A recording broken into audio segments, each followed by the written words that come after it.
بسم اللہ الرحمن الرحیم۔ میں اس وقت موجود ہوں ضلع غزر کے ہیڈ کوارٹر گاکوچ سے چند کلومیٹر کے فاصلے پر ہوپر گاؤں کے اندر، جہاں پر 13 اپریل 2026 کو گلگت شندور ایکسپریس وے کے کام کے سلسلے میں سڑک کو 2 دنوں کے لیے ٹریفک کے لیے بند کیا گیا تھا، لیکن آج 16 اپریل ہے، یعنی 4 دن گزر گئے، یہ سڑک تاحال بحال نہیں ہو سکی ہے۔ یہ جو 13 تاریخ کو جس کام کا آغاز ہوا تھا، یہ کام دراصل ہونا تھا 11 تاریخ کو۔ 11 تاریخ کو ہفتے کا دن تھا اور 12 تاریخ کو اتوار کا دن تھا۔ ہفتہ اتوار چھٹی کے دنوں میں یہ کام ہونا تھا، لیکن چونکہ یہاں پر ضلع الہی اس علاقے میں آئے ہوئے تھے اور انہوں نے یہاں سے گزرنا تھا، تو وہ اپنے چاق و چوبند دستوں کے حصار میں یہاں سے گزرے۔ ہفتہ اتوار انہوں نے یہاں گزارے اور یہاں سے جب وہ گزر کر چلے گئے تو پیر منگل کے دن یہ طے پایا کہ یہاں پر زمین پہاڑ کی کٹائی ہوگی اور سڑک کا کام جو ہے وہ جاری رہے گا، جس کی وجہ سے 2 دنوں کے لیے ٹریفک معطل رہے گی۔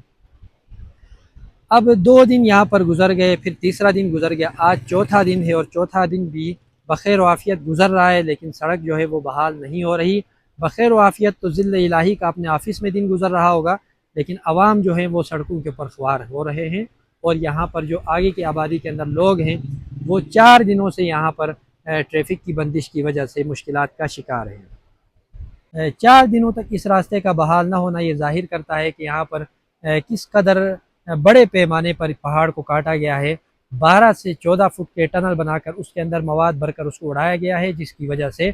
جو پرانا راستہ تھا وہ بھی کٹ کر دریا برد ہو چکا ہے، اور اب نئے راستے کو بحال کرنے میں ان کے 4 دن صرف ہو رہے ہیں، مزید پتہ نہیں کتنے دن لگیں گے۔ اب یہاں پر جو افسوسناک امر ہے وہ یہ ہے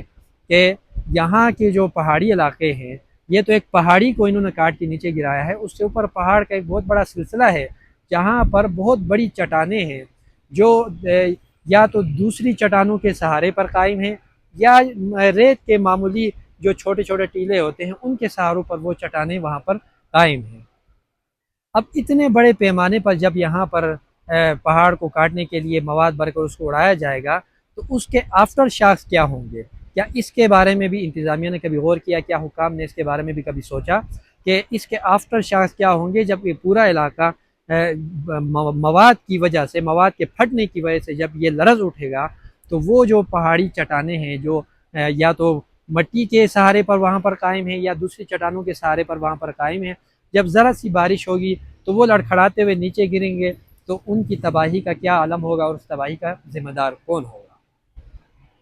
اس سے قبل سکردو روڈ کے اوپر بھی ہمیں بارہا یہ تجربہ ہوا ہے کہ وہاں پر ایس او پیز کا خیال کیے بغیر سکردو ایکسپریس وے کے دوران بھی جب اس طرح کی چٹانوں کو کاٹ کر گرایا گیا اور ان چٹانوں کو مواد بھر بھر کے وہاں پر ایس او پیز کا خیال رکھے بغیر اڑایا گیا، تو اس کے آفٹر شاکس یہ ہیں کہ آج 3 سے 4 سال گزر گئے اور آئے روز وہاں پر حادثات ہوتے ہیں، لینڈ سلائڈنگ ہوتی ہے، اوپر سے چٹانیں گرتی ہیں اور قیمتی جانوں کا ضیاع ہوتا ہے۔ میری گزشتہ دنوں این ایچ اے کے سابق سربراہ سے اس حوالے سے بات چیت ہوئی تو ان کا یہ کہنا تھا کہ سکردو روڈ کے اوپر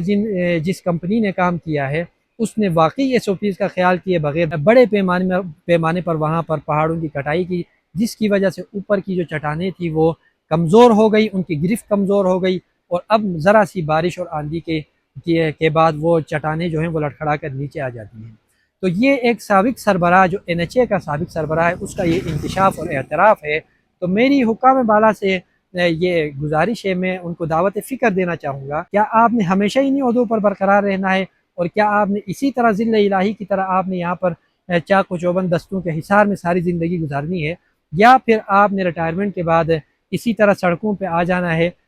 یا اسی طرح ہماری طرح فٹ پاتھ پہ آ جانا ہے اور 4 دن تک جانوروں کی طرح یہاں پر تعطل کا شکار ہو کر آپ نے محصور ہو کر کے رہ جانا ہے؟ یقیناً آپ نے بھی ہماری طرح سڑکوں پہ آ جانا ہے، ہماری طرح فٹ پاتھوں پہ آ جانا ہے ریٹائرمنٹ کے بعد، تو کیا اس وقت آپ کو یہ پروٹوکول حاصل ہوگا کہ آپ کی وجہ سے 2 دن تک کام کو ڈیلے کر کے آپ کو یہاں سے گزارا جائے؟ تو خدا را اس لمحے کو بھی سوچیں کہ جب آپ چاق و چوبند دستوں کے حصار میں نہیں ہوں گے اور آپ اکیلے تنہا اپنی فیملی کے ہمراہ یہاں سفر کر رہے ہوں گے، اور ذرا سی بارش پر اوپر سے چٹانیں آپ کے اوپر خدا نخواستہ آ کر گریں گی تو آپ کی کیا کیفیت ہوگی؟ تو عوام کے ساتھ یہ کھلواڑ جو ہو رہا ہے کہ ایس او پیز کا خیال کیے بغیر، کوئی پیشگی شیڈول طے کیے بغیر، کوئی جامع حکمت عملی بنائے بغیر اس طرح کی پالیسیاں بند کمروں کے اندر بنائی جاتی ہیں جس کے دیر پا یہاں پر نقصانات عوام کو اٹھانے پڑتے ہیں۔ خدارہ حکمرانوں کو اور انتظامیہ کو چاہیے کہ بند کمروں کے اندر بیٹھ کر، اے سی روم کے اندر آرام سے بیٹھ کر کے پالیسی بنانے کے بجائے سائٹ ایریاز کے اوپر جو ورکنگ ایریاز ہے، جو گراؤنڈ ریالٹی ہے، اس کو سامنے رکھ کر اس علاقے کے اندر آ کر اس کا جائزہ لے کر جامع حکمت عملی بنائی جائے، تاکہ بعد کے دنوں کے اندر جب آپ انہی سڑکوں کے اوپر سفر کر رہے ہوں تو بشمول عوام کے آپ کو کسی قسم کی مشکل پیش نہ آئے۔ اسی کے ساتھ یونس راجہ کو اجازت دیجیے۔ اللہ حافظ۔